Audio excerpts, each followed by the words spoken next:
Salut tout le monde, je m'appelle Bradley et bienvenue dans cette nouvelle vidéo. Mes wedders, mes wedders, comment allez-vous? En tout cas moi, tout va pour le mieux. Aujourd'hui, nouvelle vidéo, on va parler d'un scandale qui a touché Hwasa. J'espère que cette vidéo va vous intéresser. Tu peux liker la vidéo, ça me ferait super plaisir. Abonne-toi à ma chaîne YouTube et active la cloche pour devenir un wedder ou une weddeuse. Et voilà, c'est parti pour cette nouvelle vidéo.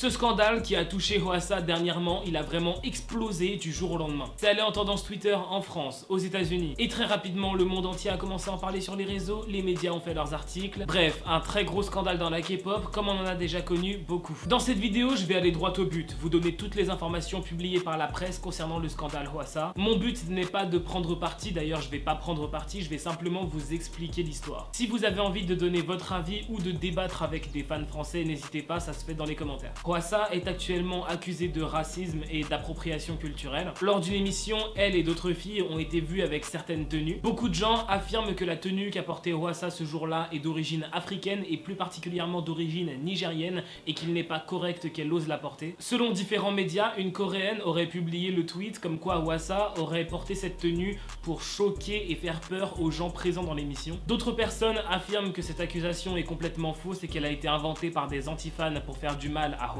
et qu'en aucun cas elle a voulu choquer qui que ce soit. La société MBC Studio qui a diffusé cette émission s'est exprimée sur le sujet. Ils ont expliqué que la tenue de Hwasa est inspirée des tenues portées dans les saunas sud-coréens et qu'en aucun cas leur but était d'associer la tenue de Hwasa à une certaine culture. À partir de là, les avis se sont divisés en deux catégories. La première catégorie étant les gens qui pensent que ces excuses de MBC Studio sont un mensonge inventé de toutes pièces pour protéger Hwasa et supprimer le scandale. Certaines personnes sont allées chercher ce à quoi ressemble une tenue dans un sauna sud-coréen et ils ont posté des photos sur Twitter. Ils ont comparé leurs trouvailles avec ce que porte Hwasa dans l'émission et ils ont expliqué que c'est deux tenues complètement différentes et que ça n'a rien à voir. Beaucoup de gens continuent d'affirmer que Hwasa a porté une tenue nigérienne et non pas coréenne. Alors concernant la deuxième partie des gens par rapport à ce scandale, eh bien il y a beaucoup de gens qui protègent Hwasa et qui disent que maintenant que la vérité a été révélée par la société de production, eh bien il faut arrêter ce scandale. Ils disent que tous ces gens qui croient à ce scandale sont actuellement en train de croire un mensonge et qu'il vaudrait mieux qu'ils s'excusent pour tous leurs commentaires négatifs. Parmi les gens qui sont du côté de Hwasa, beaucoup affirment que Hwasa porte un turban, le turban étant d'origine asiatique. Parmi les gens qui défendent Hwasa, il y a aussi beaucoup de gens qui disent que ce que porte Hwasa c'est un Korean Nida et le Korean Nida justement c'est une tenue coréenne. Il y a aussi beaucoup de Nigériens, Nigériennes qui sont venus dans le débat sur Twitter et qui ont dit que la tenue de Hwasa n'est absolument pas nigérienne. Bref, suite à cela sur les réseaux, il y a eu beaucoup de débats, beaucoup d'insultes, beaucoup de critiques. Aussi, il y a beaucoup de gens qui disent que quand c'est une asiatique, les gens parlent, insultent et tout. Mais quand c'est un Européen ou un Américain qui va porter un kimono ou un hanbok, et bien les gens ne disent rien et ils vont pas crier à l'appropriation culturelle. Voilà, je pense avoir bien résumé l'histoire, vous savez tout. Si jamais j'ai fait une erreur ou que j'ai oublié un détail, n'hésitez pas à me le dire dans les commentaires. Dans les commentaires évidemment, j'attends tous vos avis sur cette histoire. Merci d'avoir regardé cette vidéo en entier. J'espère qu'elle vous aura intéressé malgré le sujet un peu touchy. Tu peux mettre un petit pouce bleu à cette vidéo, ça me ferait super plaisir. Abonne-toi à ma chaîne YouTube et surtout active la cloche de notification pour être au courant dès que je sors une nouvelle vidéo. Et on se dit à très bientôt pour une nouvelle vidéo.